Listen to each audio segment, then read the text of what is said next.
Ya, Assalamualaikum warahmatullahi wabarakatuh. Selamat malam semuanya. Kami dari kelompok 3. Di sini saya Azan Naila. Terus ada ketiga rekan saya yaitu Teguh Pribadi Mansur, Muhammad Rizal Nur Iswahyudi, terus ada Rian Ramadan. Di sini kami mendapatkan tema tentang e-business atau e-business. Definisi dan tujuan e-business.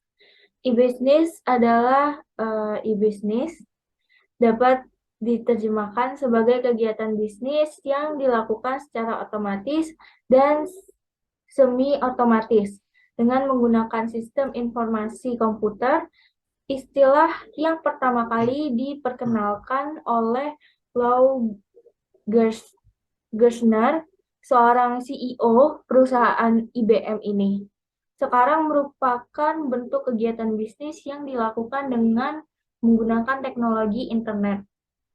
E-business atau electronic business merupakan interaksi eksternal organisasi dengan para pemasok, pelanggan, investor, kreditor pemerintah, dan media massa, juga termasuk penggunaan teknologi informasi untuk mendesain kembali proses internalnya. Tujuan dari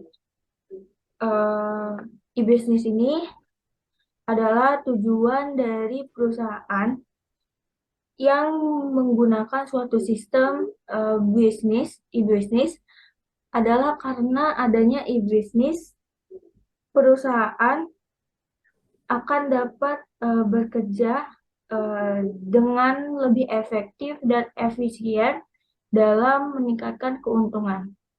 Selanjutnya bakal dijelasin oleh Rizal.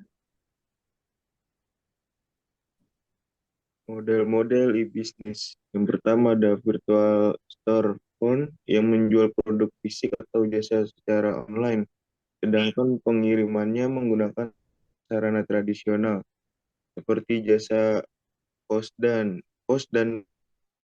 yang kedua ada marketplace konsekrator, yaitu yang memusatkan mengenai informasi produk dan jasa dari beberapa produsen pada satu titik sentral.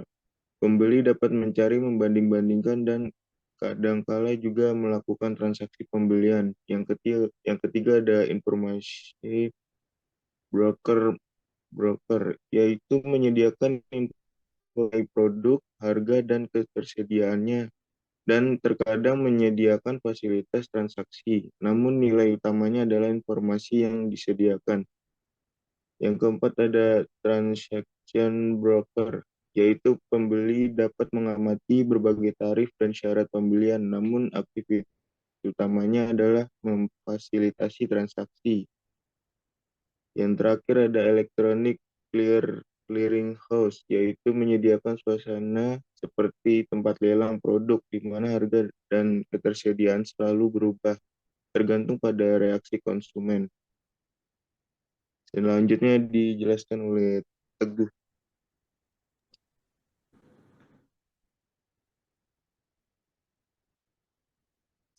Jenis-jenis e-business. Yang pertama ada B2B atau business to business.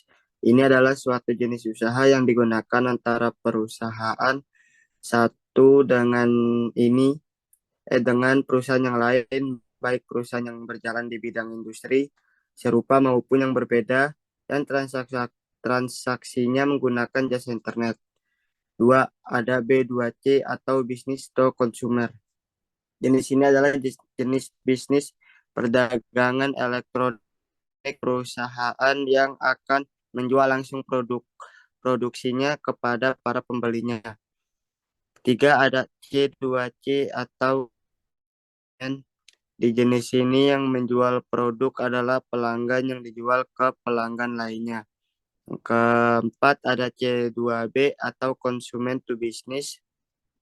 Ini adalah suatu jenis bisnis yang konsumen atau pelanggan memberitahukan apa yang dibutuhkan Lalu para pemasok akan saling bersaing siapa yang dapat menyediakan apa yang konsumen tadi minta atau yang diinginkan.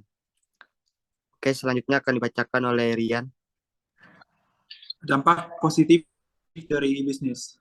Dampak positifnya itu yang pertama menurunkan biaya operasional, operation cost. Yang kedua ada meningkatkan loyalitas pelanggan atau customer loyalty. Yang ketiga hubungan kepada supplier atau supplier management. Yang keempat ada mempersingkat waktu produksi. Yang kelima meningkat kualitas value chain perusahaan. Dampak negatifnya itu ada yang pertama potensi kecurangan yang dapat mengakibatkan kerugian finansial secara langsung. Yang kedua ada potensi pencurian informasi rahasia berharga. Yang ketiga ada gangguan pelayanan non-teknis yang mampu menghilangkan kesempatan bisnis.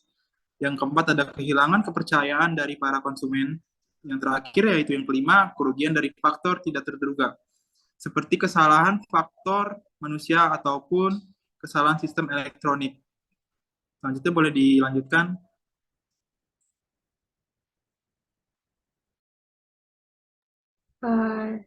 Sekian dari presentasi kelompok kami, kurang lebihnya mohon maaf. Wassalamualaikum warahmatullahi wabarakatuh.